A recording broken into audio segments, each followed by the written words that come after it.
मैं दिल से कह रहा हूँ ना, मेरा डायरेक्ट सेलिंग एंटिटी के प्रति भाव बहुत बढ़ गया।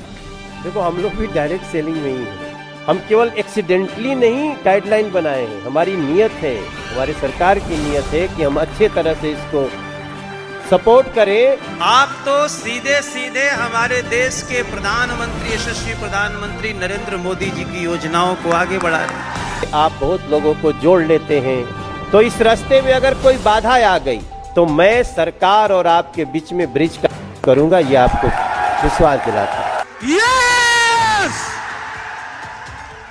भारत अब रुक नहीं सकता।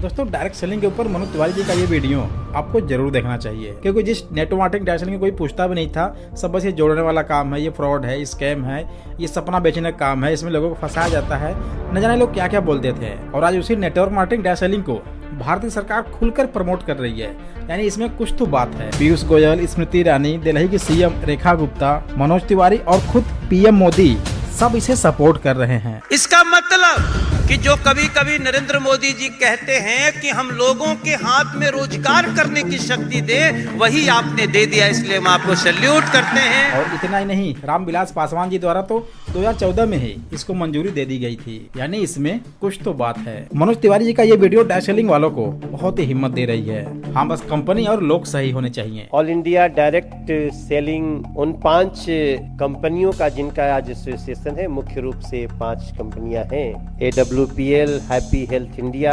शॉपनेट इंडिया, दारजू 9 और रोब इंडिया। तो मैं सच बताऊं, सब आत्मनिर्भर हैं।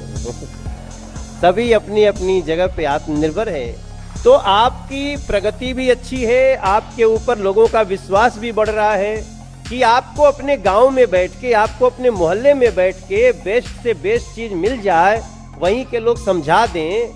हम लोग जब भी कोई त्योहार आता था, घर में फंक्शन होता था, तो हमें सामान खरीदने के लिए बनारस जाना पड़ता था। और मुझे याद है, मैं अपनी माँ के साथ, मैं अपने भैया के साथ कितना जगह घूमते थे, ये कहाँ मिलेगा, इसमें अच्छी से अच्छी चीज कहाँ मिलेगी। अब तो हमें बहुत सारे लोग हमें बता के जाते हैं कि ये अच्छी चीज है, और उसके कारण क्या हुआ, जो लाभ एक संस्था को, एक कंपनी को, कुछ लोगों को होता था, वही लाभ अब इतने ज्यादा संख्या में लोगों को होने लगा। इन्होंने एक और बात बोली है कि हम सभी डायरेक्ट सेलर ही तो हैं, क्योंकि हर व्यक्ति कुछ न कुछ सेल करता है, चाहे सामान का, चाहे सर्विसेज का, चाहे अपनी बातों का। हर वक्त हर जगह हम कुछ न कुछ सेल कर रहे होते हैं। और बड़ी समानता है डायरेक्ट सेलिंग एंटिटी में और हमारे काम में। देखो, हम लोग भी डायरेक्ट सेलिंग में ही हैं। आप देखिए, हमें अपनी पार्टी के बारे में अपनी जब भी बात करते हैं, तो हमें तो एक व्यक्ति जब दबाएगा ना, तो सही जगह दबाए, तभी हमारा काम चलने वाला है। तो हम इस चीज को समझ सकते हैं। अब अगर हमने गलत ढंग से उसको बेवकूफ बना के दबवा दिया, तो फिर कल गाली देगा। अगर हमने उसको सही वायदा किया और सही ढंग से उसको डिलीवर किया, तो फिर उसके घरों में, उसके ड्राइंग रूम में हमारी आपकी तस्वीर लग सकती है कि इस संस्था ने इसका मैंने उपयोग किया, अच्छा पाया। डायरेक्ट सेलिंग के लोग आज देश में जागरूकता आ रही है, लोग इसके सही गलत को समझ पा रहे हैं, और ये बहुत अच्छी बात है और होना भी चाहिए। और इसमें सबसे बड़ा सपोर्ट है हमारे देश के सरकार का, जो इसके लिए तरह तरह से गाइडलाइंस, रूल्स ला रही है। फिलहाल आइए देखते हैं कि मनोज तिवारी जी ने डायरेक्ट सेलिंग को लेकर आगे क्या कहा। मैं दिल से कह रहा हूं ना, मेरा डायरेक्ट सेलिंग एंटिटी के प्रति भाव बहुत बढ़ गया। हम केवल एक्सीडेंटली नहीं गाइडलाइन बनाए हैं, हमारी नीयत है, हमारे सरकार की नीयत है कि हम अच्छे तरह से इसको सपोर्ट करें। और बाकी तो जिंदगी के हर रास्ते में ईमानदारी की जरूरत पड़ेगी। अगर आपका व्यवसाय बढ़ता है, आप बहुत लोगों को जोड़ लेते हैं, तो इस रास्ते में अगर कोई बाधा आ गई, अगर आपको बाधा आती है, मैं वर्तमान में दिल्ली का सांसद हूं और मैं आज आपसे वादा करता हूं, लेकिन जब भी कोई association of direct selling entity को कोई भी समस्या आएगी, तो मैं सरकार और आपके बीच में ब्रिज करूंगा, यह आपको विश्वास दिलाता हूं। डायरेक्ट सेलिंग का ये मंजर देखकर आज हर एक डायरेक्ट सेलर खुशी से झूम रहा है। और हो भी क्यों ना, डायरेक्ट सेलिंग इंडस्ट्री आजाद जो हो गई है। और सिर्फ मनोज तिवारी ही नहीं बल्कि बड़े बड़े पॉलिटिशियन डायरेक्ट सेलिंग पर अपने विचार व्यक्त किए हैं, जो डायरेक्ट सेलर के लिए काफी महत्वपूर्ण है। तो उसके लिए ये वीडियो बिल्कुल मिस मत करना, इसे आप जरूर देखें। अच्छा, ये सब कुछ डायरेक्ट सेलिंग के प्रति अभी से नहीं हो रहा है, बल्कि इसकी बुनियाद बहुत पहले 2014 में ही रखी गई थी रामविलास पासवान जी द्वारा। अब आइए हम ये भी देख लेते हैं कि 2014 में रामविलास पासवान जी द्वारा डायरेक्ट सेलिंग को लेकर क्या कहा गया था, जब इंडियन गवर्नमेंट द्वारा डायरेक्ट सेलिंग रूल्स को लाना पड़ा।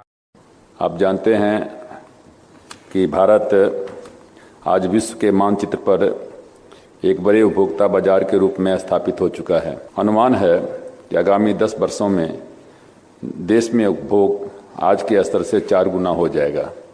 हाल के दिनों में डायरेक्ट सेलिंग अथवा सीधे व्यापार प्रचलन तेजी से बढ़ा है और इसके और बढ़ने की संभावना है। मैं जानता हूं कि ऐसी कंपनियां देश में इस तरह के डायरेक्ट सेलिंग के नेटवर्क स्थापित किए हैं।